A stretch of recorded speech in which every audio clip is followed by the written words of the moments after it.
تیرنۍ چې کومه ویډیو وه چې کومه ټیکنالوژي مونږ ریویو کړله یو کمپیوټر و ګیمینګ دپاره و ګرافیک ډیزاینرز دپاره و رینډرینګ ماشین و چې ډېر فاسټ کار کوو سپیسیفیکیشن یې ټول مونږ تاسو ته وښودو نو یو بخش یې پاتې شو چې ما ویلې ده به کار ګورو چې دا څه رقم ته کار کوي گیم کې څه رقم ته ده ګرافیک ډیزاینرز دپاره تیز کار کوي او که سلو کار کوي یو بخش دا او بل بخش مونږ یو بل هم غواړو چې تاسو ته یو څه ریویو کړو هغه چې کوم ایل جی سکرین ده ایل جی سکرین اول خو مونږ به کمپیوټر پرفارمنس وګورو بیا به راشو خپل ایل جی سکرین به ریویو کړو چې دا سکرین څه سپیسیفیکیشنز لري او دې کمپیوټر دپاره کوم سکرینونه مناسب دي چې دا سکرین که در سره یي ډېر ښه تاسو ډسپلی کتلی شئ نو راځئ زه خپل دا کمپیوټر پرفارمنس ګورو ښه نو دا چې تاسو ګورئ اول خو دې ته رینډرینګ وایي کیدای شي مخکې ما ویډیو کې ویلي اوسي رینډر لغت نه استفاده کړې اوسي او تاسو په مطلب نه اوسئ پوه شوي اډاپ انکوډر چې کوم ده دا د اډاپ کمپنۍ یو سافټویر ده چې کله په پریمیر کې موږ کار کوو کور سلیکټ کوو یا ویډیو سلیکټ کوو نو په انکوډر کې کولی شو چې په یو وخت کې ډېر زیات ویډیوګانې رینډر کې کېږي نو موږ خپله پریمیر کې خپل کار وکړو که څوک په پریمیر باندې پوهېږي خو دا ډېر ښه آپشن ده او که څوک غواړي ډیټیلز کې پوه شي بیا به زه اډاپ انکوډر باندې به یو ویډیو جوړه کړم تاسو ته ها دې نه راځو پرفارمنس ته یو خو ما دا سکرین هم ډېر فینسي ده لاړ به شو ډسپلی سوري پراپرټیز ته به راشو چې سپیسیفیکیشنز وګورو هماغه دي که نه دي انټل کور آی 7 9 جنریشن 3.0 گیگا هارټز 32 جی بی ریم او ګرافیک کارډ چې کوم ده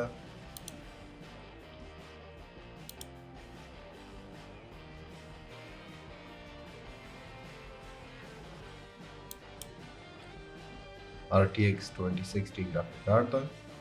چې 6 جی بی ډیډیکیټډ میموري ګرافیکس لري یعنې 6 جی بی کارډ لري رینډرینګ به لږ سټاپ کوم او وګورم چې پرفارمنس کې د گیم دا څه رقم ته کار کوي Elden Ring نوی راغلی ده او ډېر خلکو صفت هم کړی ده یوټیوب کې هم ډېر چلدلی راځو ګورو چې دا گیم زموږ کمپیوټر کې تیز کار کوي که سست کار کوي یعنی نیو گیم ده او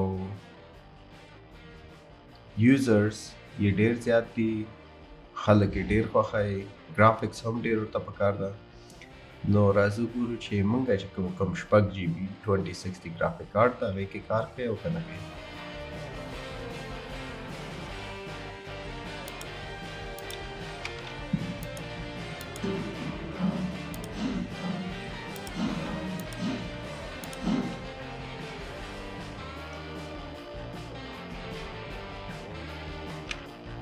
لوډینګ کې اوسه پورې نارمل ده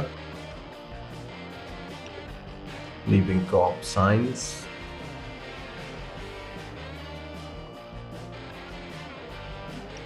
دا ما اوسه پورې نه ده پلی کړې څه ویډیو دپاره ما دلته انسټال کړو نو راځو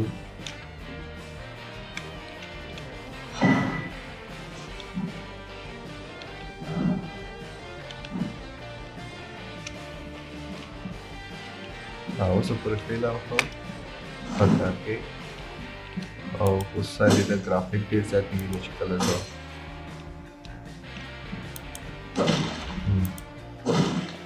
یا چې دا دروازه وګورو چې دا دروازه ماتېږي که نه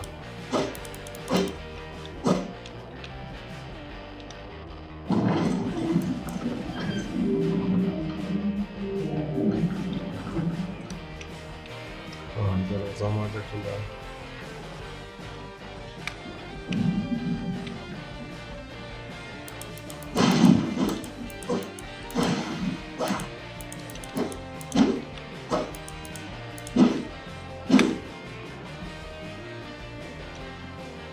تاسو کتلی شئ چې ګراف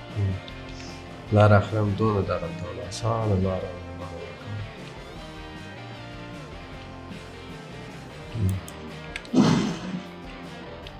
ډېره مزه کوي چې دا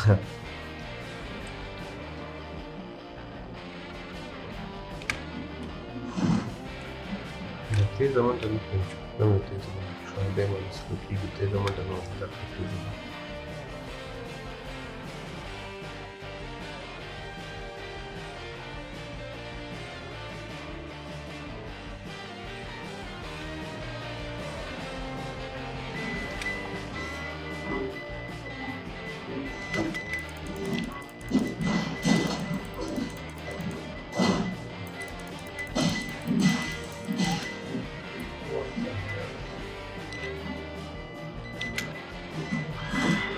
هاوس راز ګورو افټر افیکټ یو ګرافیک ډیزاینینګ اپلیکیشن ده زه دې باندې کلیک کوم ګورم څومره وخت کوي نو ګوره هغه رننګ ټایم چې کوم ده بالکل سموث روان ده اکثر کمپیوټر کې تاسو په دې کلیک کوئ ډېر زیات لاګینګ کوي نو اپلیکیشنز اوپن شو پریمیر 2021 زه په دې کلیک کوم smoothly ټول ارزې رن کېږي او پریمیر پرو اوپن شو نو یعنې سافټویرز کې بند نه راځي ډېر ښه په تیزۍ او اسانۍ سره کار کوي نو دا د موږ د کمپیوټر پریویو چې څنګه په گیم کې کار کوي څنګه رینډرینګ کې کار کوي اپلیکیشنز څنګه اوپن کېږي که نه اوپن کېږي نو هر څه ډېر سموثلی کار کوي ښه اوس راځو ال سی ډي ته ال سی ډي موږ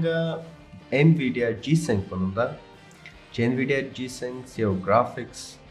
ال سی ډي ده ګرافیک ډیزاینرانو دپاره ده خصوصا تاسو کله چې پکې موویز ګورئ زه یو مووي پلی کوم ډسپلی ګورو چې څنګه ده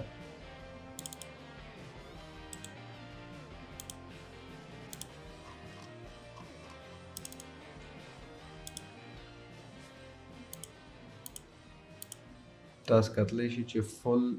فل سکرین ډسپلی ده 1080 کې سکرین 1080 ده انچز چې کوم ده دا یو چې ما سره ده 38 انچز ده 38 انچه ده سایز او بل پکې خوبي څه شی ده چې ریفریش ریټ یې زیات ده ریفریش ریټ یې د نورو په خیال مې کم وي 450 وي د 140 ریفریش ریټ ده یعنې ډېر زر ریفریش کېږي دا سکرین او څومره چې تیز ریفریش کېږي هغومره تا ته ګرافیک کوالټي ښه ښکاري نور بل پکې دا کمال ده چې کرو ده دا سکرین کرو یعنې داسې ګول ده سټریټ نه ده تاسو ته ویډیو کې ښکاري چې کرو سره خپل سکرین وي د ده بل پلس پوینټ دا ده چې سکرین خپله ډېر غټ ده یعنې وایډ ده وایډ داسې پلن ده ډېر نو زیاتره خلک دوه ال سی ډیانو استفاده کوي یو دې خواته کې دي او بل دې خواته کې دي نو دا یو ال سی ډي چې کوم جی سنګ ده نو د پکسل چې کوم دي ورټیکلی 1080 ده اوږدوالی او بره چې دا 2560 پکسله ده ګورې دا قسمه تاسو ته ګوګل نه ډاونلوډ کړو صرف دې دپاره چې پوه شئ دا یو سکرین ده دا چې دوه سکرین تاسو څنګ په څنګ کوي ایله تا ته دونه ډسپلی راکوي دا وړکی نه ده د فریم کې نه ده ځای شوی ځکه دا وړکی تاسو ته ښودلی ده نو د فریم ډېر اوږد ده یعنې دوه برابره دی نارمل سکرین فریم ده نو په دې ترتیب تاسو کولی شئ چې جی سنګ او خو کابل کې ما ډېر په سختۍ پیدا کړو که چېرې تاسو کولی شئ آرډر کې باندې نه هم ښه ده او که پاکستان کې هم پیدا کړم ښه ده کابل کې هم که پیدا شي خو بیخي ښه ده قیمت یې چې څونه تاسو جوړ راځئ کم نه شروع کېږي تر زیاته پورې نو قیمت ثابت نه ده خصوصا دلته نو دا ال سی ډي ګیمینګ دپاره ګرافیک ډیزاینینګ دپاره بیسټ ال سی ډي ده دا وله د دې هفتې ټیکنالوژي ریویو امید چې یو څه هم ترنه زده کړي اوسي خوند هم ترنه اخیستی اوسي نو سکرینز باندې پوه شوي اوسئ چې کومه سکرین ښه ده او خراب ده کمپیوټر پرفارمنس هم وکړو نو نیکسټ ویک بل هفتې د خیر سره یو بله ټیکنالوژي به تاسو ته ریویو کوم